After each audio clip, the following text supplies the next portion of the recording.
نبی پاک علیہ الصلوۃ والسلام کی شہزادی ہیں، اپنے ہاتھوں سے گھر کا کام کرتی ہیں اور ہاتھوں میں چھالے پڑ جاتے تھے، بعض اوقات جسم پر نشان پڑ جاتے. تو مولا علی شیر خدا نے بی بی فاطمہ رضی اللہ تعالیٰ عنہ سے کہا کہ اے فاطمہ، نبی پاک کے پاس کچھ غلام اور کنیزیں آئے ہیں، اب وہاں جا کر ان کے پاس کوئی غلام ساتھ لے آئے تاکہ گھر کے کوئی کام کر لے، کوئی کنیز آ جائے.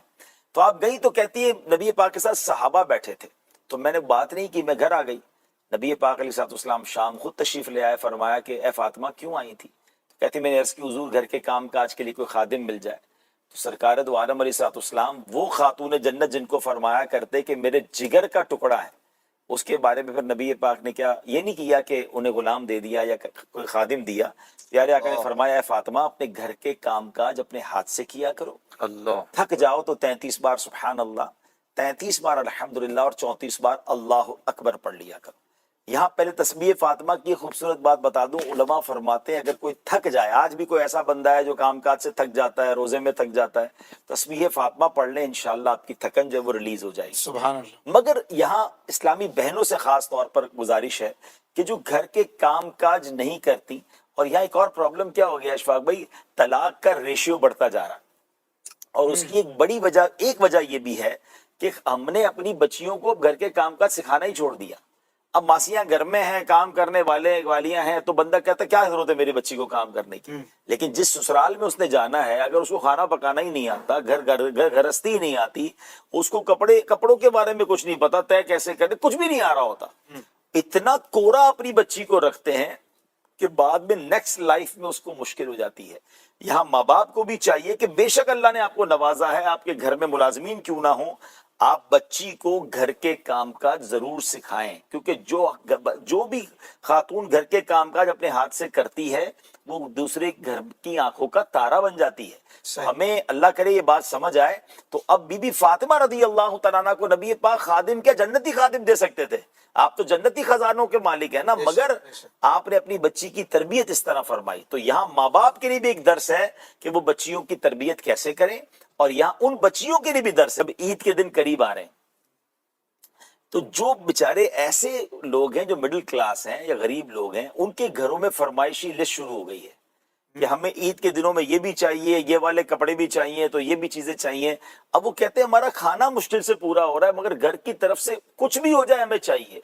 تو یہاں میں عرض کروں گا کہ میری وہ بہنیں مجھے اگر سن رہی ہیں، گھر کے افراد سن رہے ہیں، خاتون جنت رضی اللہ تعالیٰ عنہ کی سیرت کا صدقہ لیجئے کہ اپنے ہاتھ سے کام کر رہے ہیں، اور نبی پاک کے فرمانے پر خدا نہ خواستہ انہوں نے آرگیومنٹ نہیں کیا، انہوں نے صبر کے ساتھ زندگی گزاری اور پھر بھی اپنے ہاتھوں سے ہی کام کیا. اور جس کو کہتے ہیں نا کہ ڈیلیبریٹلی فاقے والی، غربت والی، دانستہ زندگی گزاری. آپ کے لیے تو جنتی خزانے آ سکتے تھے مگر آپ فاقوں میں رہا کرتی تھی. تو یہاں میری ان بہنوں سے گزارش ہے کہ اگر آپ کے گھر میں کوئی آپ کے بچوں کے والد ہیں یا آپ کے اپنے والد ہیں یا بڑے بھائی ہیں اور ان کی اتنی حیثیت نہیں ہے اور آپ کو آپ کی پسند کی چیزیں نہیں وہ لے کر دے رہے، تو پلیز انہیں پریشر نہ دیجئے، کیونکہ بعض اوقات گھر والوں کے پریشر کی وجہ سے یا تو وہ ڈپریشن کا شکار ہو جاتے ہیں، یا وہ بیچارے مریض ہو جاتے ہیں، یا پھر اللہ نہ کرے وہ حرام کمانے کی طرف چلے جاتے ہیں، اور جس کی وجہ سے یا تو گھر میں حرام روزی آتی ہے یا اللہ نہ کرے پھر کوئی قانونی کارروائی ہو جاتی ہے.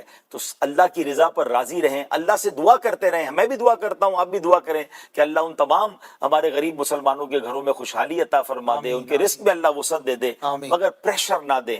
تھوڑا سا وقت اگر مشکل ہے تو اللہ کی رضا پہ راضی رہیں، انشاءاللہ جلد اچھے دن آ جائیں گے. اسلام سے پہلے کے حالات دیکھیں نا عورتوں کے بارے میں، تو حیثیت کیا تھی کہ وہ مردوں کی خواہشات پورا کرنے کے لیے کھلونا تھی. عورتیں دن رات مردوں کی خدمت کرتی، محنت مزدوری بھی عورتیں کرتی، اور جو کچھ کماتی وہ مردوں کو دے دیا کرتی. مگر وہ ظالم مرد ان عورتوں پر کچھ بھی خرچ نہ کیا کرتے، عورتوں کو جانوروں کی طرح مارتے پیٹتے تھے. ذرا ذرا سی بات پر عورتوں کے کان، آنکھ اور ناک کاٹ دیا کرتے تھے، عورتوں کو دردناک سزائیں دے کر قتل کر دیا کرتے. باپ کے مرنے کے بعد جس طرح اس کے لڑکے جائیداد کے مالک ہو جاتے تھے، اس طرح اپنے باپ کی بیوی یعنی اپنی ماں کے بھی مالک ہو جاتے تھے. معاذ اللہ اپنی ماں کو لونڈی بنا کر رکھتے تھے. اللہ اکبر. عورتوں کو ان کے ماں باپ، بھائی بہن، شوہر کی میراث میں کوئی حصہ نہیں ملتا تھا. عورتیں کسی چیز کی مالک نہیں ہوتی تھیں. عرب کے بعض قبیلوں میں تو یہ ظالمانہ دستور تھا کہ بیوہ ہو جانے کے بعد عورتوں کو گھر سے باہر نکال کر ایک چھوٹے سے تنگ اور تاریک جھونپڑے میں 1 سال کے لیے قید رکھا جاتا. کھانے پینے اور تمام ضرورتیں وہ اسی جھونپڑے میں پوری کیا کرتی تھی. بہت سی عورتیں گھٹ گھٹ کر مر جاتی. جو زندہ رہ جاتی تو 1 سال بعد ان کے دامن میں اونٹ کی مینگنیاں ڈالی جاتی اور ان کو فورس کیا جاتا کہ کسی جانور کے بدن سے اپنے بدن کو رگڑیں.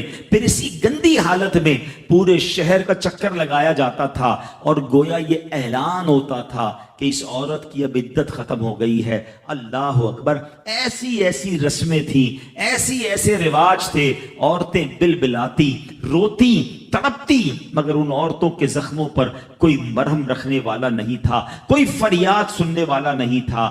اللہ اکبر. 12 ربیع الاول کی صبح صادق کے وقت کائنات میں ایک ایسا نور جلوہ گر ہوا, ایک ایسی شخصیت آئی جہاں جس نے جہالت کے اندھیروں کو ختم کیا, وہاں ساری دنیا کی عورتوں کے لیے ایک ایسے دکھ کا مداوا بن کر آئے. نبی پاک علیہ الصلوۃ والسلام ایسے احکامات لے کر آئے, اتنی پیاری شریعت اور مذہب لے کر آئے جس میں اللہ کے دین نے عورتوں کو ایسا مقام عطا کیا کہ سبحان اللہ, عورتوں کی قسمت کا ستارہ چمک اٹھا. اسلام کی بدولت ظالم مردوں کے ظلم و ستم سے کچلی اور روندی ہوئی عورتوں کا درجہ اس قدر بلند ہوا کہ عورت معاملات زندگی اور موت کے ہر مرحلے پر عورت کو باوقار مقام حاصل ہوا. مردوں کی طرح عورتوں کے بھی حقوق جو ہے وہ بیان کیے گئے. عورتوں کی حفاظت کے لیے احکام خداوندی نازل ہوئے. عورتوں کو مالکانہ حقوق مل گئے. عورتیں اپنے مہر کی رقموں, اپنی تجارتوں, اپنی جائیدادوں کی مالک بنا دی گئیں. اپنے ماں باپ, بھائی بہن, اولاد اور شوہر کی میراثوں کی وارث قرار دی گئیں. الغرض وہ عورتیں جو مردوں کی جوتیوں سے بھی زیادہ ذلیل و خوار تھیں, انتہائی مجبور و لاچار تھیں, وہ مردوں کے دلوں کا سکون اور ان کی گھروں کی ملکہ بن گئیں. چنانچہ قرآن مجید صاف صاف لفظوں میں خواتین کے, عورتوں کے حقوق بیان کرتے ہوئے ارشاد فرماتا ہے, بسم اللہ الرحمن الرحیم, خلق لکم من انفسکم ازواجا لتسکنوا الیہا وجعل بینکم مودۃ ورحمہ. قرآن کہتا ہے, ترجمہ کنز الایمان, تمہارے لیے تمہاری جنس سے جوڑے بنائے کہ ان سے آرام پاؤ اور تمہارے آپس میں محبت اور رحمت رکھی. اب کوئی مرد نہ عورتوں کو مار پیٹ سکتا ہے, نہ ان کو گھروں سے نکال سکتا ہے, اور نہ کوئی ان کے مال و اسباب یا جائیدادوں کو چھین سکتا ہے, بلکہ ہر مرد پر مذہبی طور پر عورتوں کے حقوق ادا کرنے لازم ہیں. اللہ اکبر. گویا اسلام نے ظلم کا دروازہ بند کر دیا, کبھی ماں کے روپ میں, کبھی بیٹی کے روپ میں, کبھی بہن کے روپ میں, تو کبھی زوجہ کے روپ میں. اللہ اکبر. عورت کو ایک ایسا مرتبہ عطا فرما دیا کہ عورت کسی بھی روپ میں ہو, جب بھی اس کے جناب حقوق تلف کیے جائیں گے, نا انصافی کی جائے گی, اسلام وہاں پر اپنا کردار ادا کرتا ہے. اسلامی قوانین سامنے آتے ہیں, عورتوں کے حقوق بیان کیے جاتے ہیں. ایمان والو, تمہیں حلال نہیں کہ عورتوں کے وارث بن جاؤ زبردستی, اور عورتوں کو روکو نہیں اس نیت سے کہ جو مہر ان کو دیا تھا اس میں سے کچھ لے لو, مگر اس صورت میں کہ صریح بے حیائی کا کام کریں اور ان سے اچھا برتاؤ کرو. پھر اگر وہ تمہیں پسند نہ آئے تو قریب ہے کہ کوئی چیز تمہیں نہ پسند ہو, اور اللہ اس میں بہت بھلائی رکھے. سبحان اللہ. اب اس آیت کا شان نزول ابن جریر و ابن ابی حاتم نے سیدنا عبداللہ ابن عباس رضی اللہ تعالی عنہما سے روایت کی کہ زمانہ جاہلیت میں کوئی شخص مر جاتا تو اس کے وارث مرد اس فوت شدہ کے مال کے ساتھ اس کی بیوی کے بھی مالک بن جاتے تھے. اس کو روکنے کے لیے آیت کریمہ کا پہلا حصہ کرہن تک نازل ہوا. اچھا, پھر امام زہری فرماتے ہیں کہ بعض خاوند جن کو اپنی بیویاں ناپسند ہوتی تھیں تو وہ انہیں نہ تو اچھی طرح بساتے تھے نہ انہیں طلاق دیتے تھے, بلکہ ان کی موت کا انتظار کرتے تھے تاکہ ان کے گھر اور ان کے نکاح میں وہ عورت فوت ہو جائے اور اس کی تمام میراث لے لیں. ان کو اس ظلم سے روکنے کے لیے اس آیت کریمہ کا ایک حصے کا نزول ہوا. ایک قول یہ ہے کہ زمانہ جاہلیت میں بعض لوگ عورتوں کو طلاق دیتے, پھر رجوع کرتے، پھر طلاق دیتے. اس طرح اس کو معلق رکھتے تھے. نہ وہ ان کے پاس آرام پا سکتی، نہ دوسری جگہ ٹھکانہ بنا پاتی. اس کو منع فرمایا گیا. غرض یہ کہ اس کی زندگی برباد کر دیتے. تمام ظالم خاوندوں کو اس ظلم سے روکنے کے لیے آیت کریمہ کا آخری جز نازل ہوا. اے میرے میٹھے اسلامی بھائیوں، اب ذرا آئیے اس آیت کے پس منظر میں آج کے دور کے حالات کو دیکھتے ہیں. موجودہ کرنٹ سچویشن کیا ہے؟ یہاں تو جو حالات زمانہ جاہلیت کے بیان کیے جا رہے ہیں ان پر غور کریں. انہی حالات میں کیا ایسا تو نہیں کہ ہمارا معاشرے میں بھی اس وقت یہی حالات چل رہے ہیں؟ بیویوں کو تنگ کرنا، جبری طور پر مہر معاف کروانا، ان کے حقوق ادا نہ کرنا، ذہنی اذیتیں دینا، کبھی عورت کو اس کے ماں باپ کے گھر بٹھا دینا، کبھی اپنے گھر میں رکھ کر بات چیت بند کر دینا، دوسروں کے سامنے ڈانٹ ڈپٹ کرنا، لتاڑنا، جھاڑنا وغیرہ. عورت بیچاری شوہر کے پیچھے پیچھے پھر رہی ہوتی ہے اور شوہر صاحب فرعون بنے بنے آگے آگے جا رہے ہوتے ہیں. عورت کے گھر والوں سے صراحتاً بیوی کے ذریعے نت نئے مطالبے کیے جاتے ہیں، کبھی کچھ دلانے اور کبھی کچھ دلانے کا. الغرض ظلم و ستم کی وہ کون سی صورت ہے جو آج ہمارے معاشرے میں نہیں پائی جا رہی؟ اللہ عز و جل کرے کہ قرآن کی یہ آیتیں ان لوگوں کو سمجھ آ جائیں اور وہ اپنی اس بری روش سے باز آ جائیں. نیز ان آیات کی روشنی میں وہ لوگ بھی کچھ غور کریں جو اسلام سے شرمندہ سے رہتے ہیں اور ڈھکے چھپے الفاظ میں کہتے ہیں کہ اسلام میں عورتوں پر بہت سختیاں ہیں. وہ دیکھیں کہ اسلام میں عورتوں پر سختیاں کی گئی ہیں یا انہیں سختیوں سے نجات دلائی گئی ہے. سبحان اللہ. اب اگلا اس آیت کا جو ایک جز ہے، عَسَىٰ أَن تَكْرَهُوا شَيْئًا، تو ہو سکتا ہے کوئی چیز تمہیں ناپسند ہو. گھروں کو امن کا گہوارہ بنانے کے لیے ایک بہت عمدہ نفسیاتی طریقہ بیان کیا جا رہا. بیوی کے حوالے سے فرمایا گیا کہ اگر بد خلقی یا صورت اچھی نہ ہونے کی وجہ سے عورت تمہیں پسند نہ ہو تو صبر کرو اور بیوی کو طلاق دینے میں جلدی نہ کرو، کیونکہ ممکن ہے کہ اللہ تعالیٰ اسی بیوی سے تمہیں ایسی اولاد دے جو نیک اور فرما بردار ہو، بڑھاپے کی بے کسی میں تمہارا سہارا بنے. یہ طریقہ صرف میاں بیوی کے تعلقات کے لیے نہیں ہے میٹھے اسلامی بھائیوں. بہت خوبصورت قرآن کا یہ حکم ہے.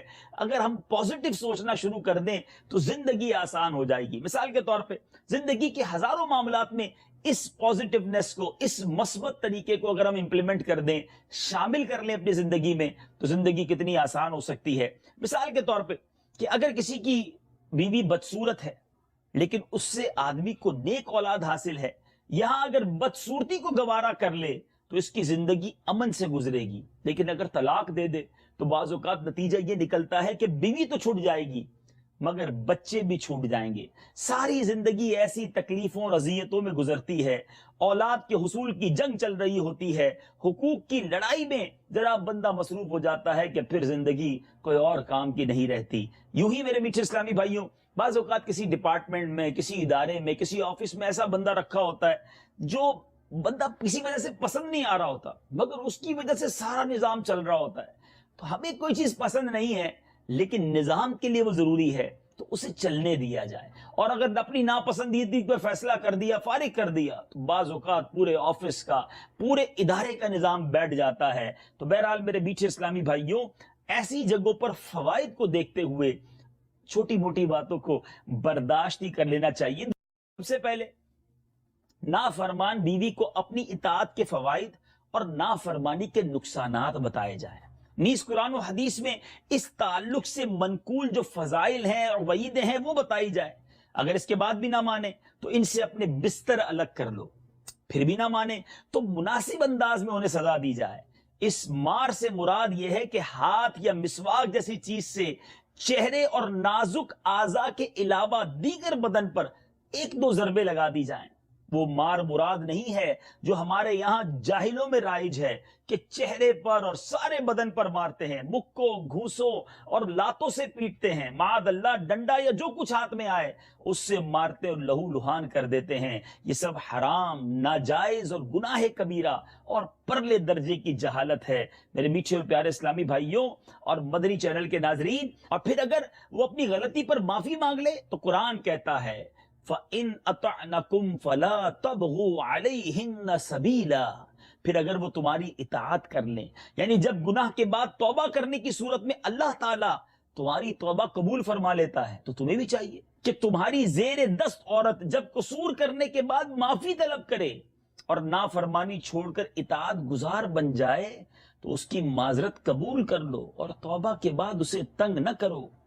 بیوی جب غلطی پر معافی مانگے تو اسے معاف کر دینا چاہیے۔ اس آیت سے ان لوگوں کو درس عبرت حاصل کرنا چاہیے جو عورت کے 1000 بار معذرت کرنے، گڑ گڑا کر پاؤں پکڑنے، طرح طرح کے واسطے دینے کے باوجود اپنی ناک نیچی نہیں کرتے اور صنف نازک کو مشق ستم بنا کر اپنی بزدلی کو بہادری سمجھتے ہیں۔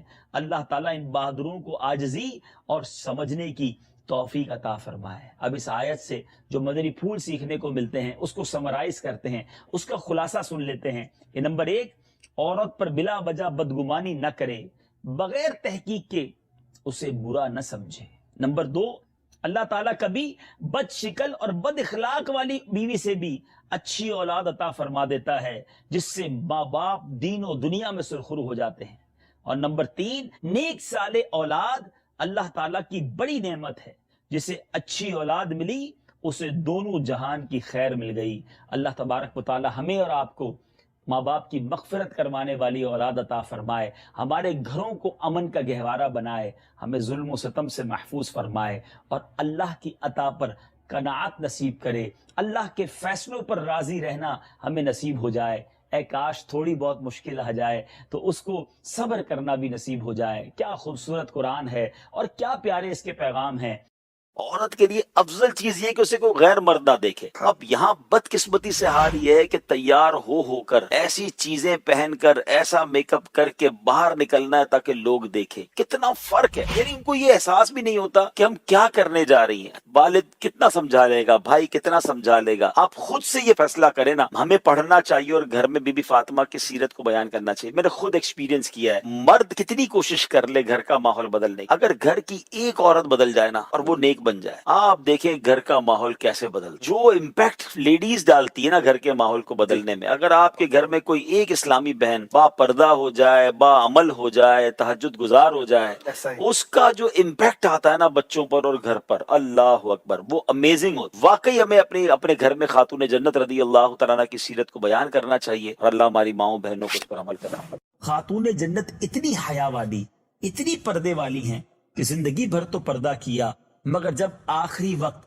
آپ کو ایک ڈولی دکھائی گئی جس میں ایسی ڈولی جنازے کی بنائی گئی، آپ کو بتایا گیا کہ اے بی بی، آپ کا جنازہ جب اس میں لے جایا جائے گا کسی غیر مرد کی آپ کے جنازے پر نظر نہیں پڑے گی۔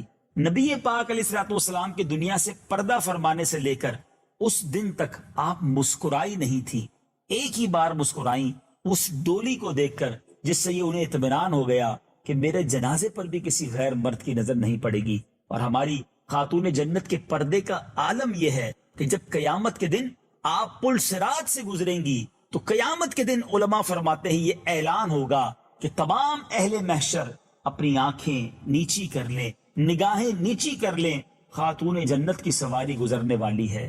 ایسی با پردہ خاتون جن کا ہم سب ہم ان کی غلامی کا دم بھرتے ہیں، پنجتن کا اپنے آپ کو ہم غلام کہتے ہیں۔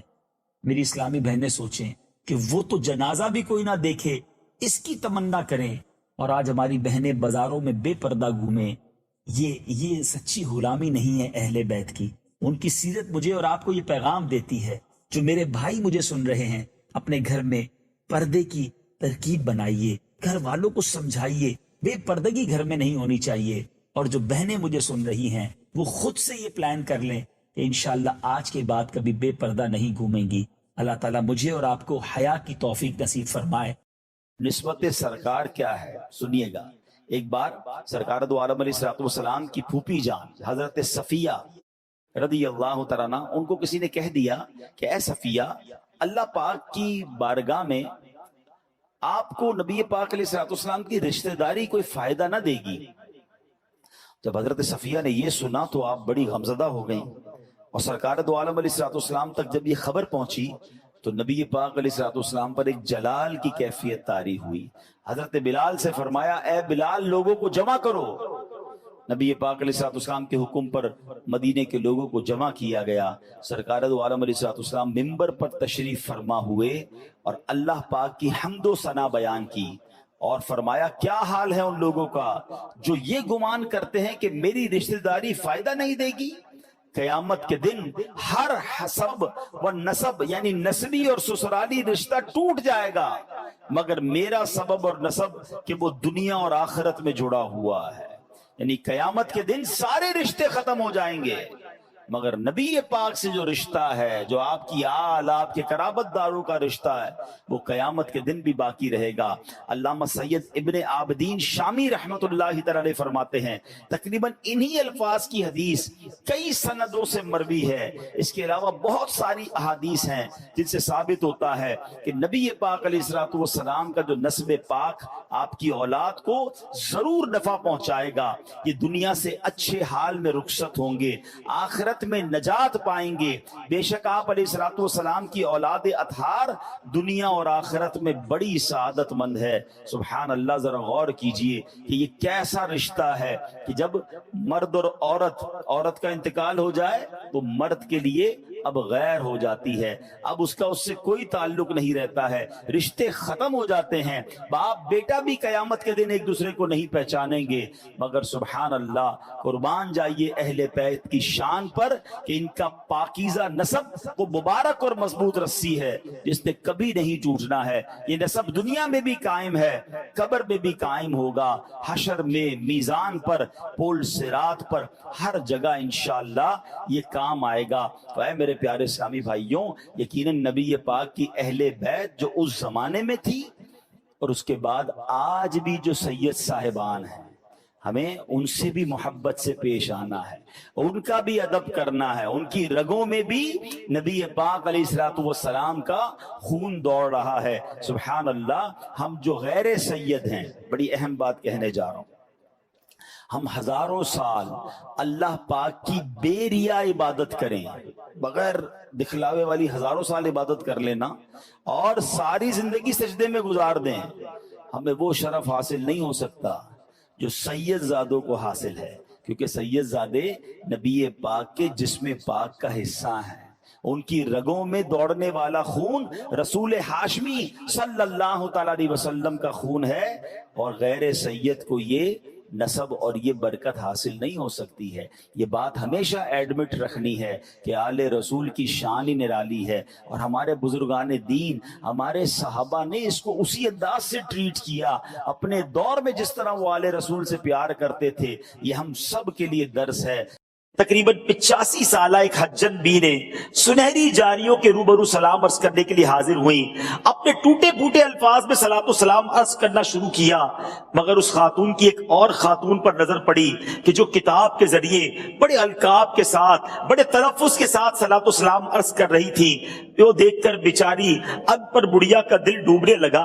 عرض کی یا رسول اللہ صلی اللہ تعالی علیہ وسلم، میں تو پڑھی لکھی ہوں نہیں جو اچھے اچھے الفاظ کے ساتھ سلام عرض کر سکوں. مجھ ان پڑھ کا سلام آپ کو کہاں پسند آئے گا؟ دل بھر آیا، رو دھو کر چپ ہو رہی. رات جب سوئی تو سوئی ہوئی قسمت انگڑائی لے کر جاگ اٹھی. کیا دیکھتی ہے کہ سرہانے امت کے والی سرکار عالی وقار صلی اللہ تعالی علیہ وآلہ وسلم تشریف لائے ہیں. لبہائے مبارکہ کو جنبش ہوئی، رحمت کے پھول جھڑنے لگے. الفاظ کچھ یوں ترتیب پائے، مایوس کیوں ہوتی ہو؟ ہم نے تمہارا سلام سب سے پہلے قبول فرمایا ہے. تم اس کے مددگار ہو، تم اس کے طرفدار جو تم کو نکمے سے نکما نظر آئے. لگاتے ہیں اس کو بھی سینے سے آقا جو ہوتا نہیں منہ لگانے کے قابل، جو تڑپ رہے ہیں مدینے جانے کو. یقین کیجئے تصور کے لیے پاسپورٹ ضروری نہیں، تصور کے لیے ویزا بھی ضروری نہیں. آؤ آج تصور میں اس مبارک محفل میں ہم بھی مدینے کا سفر اختیار کرتے ہیں.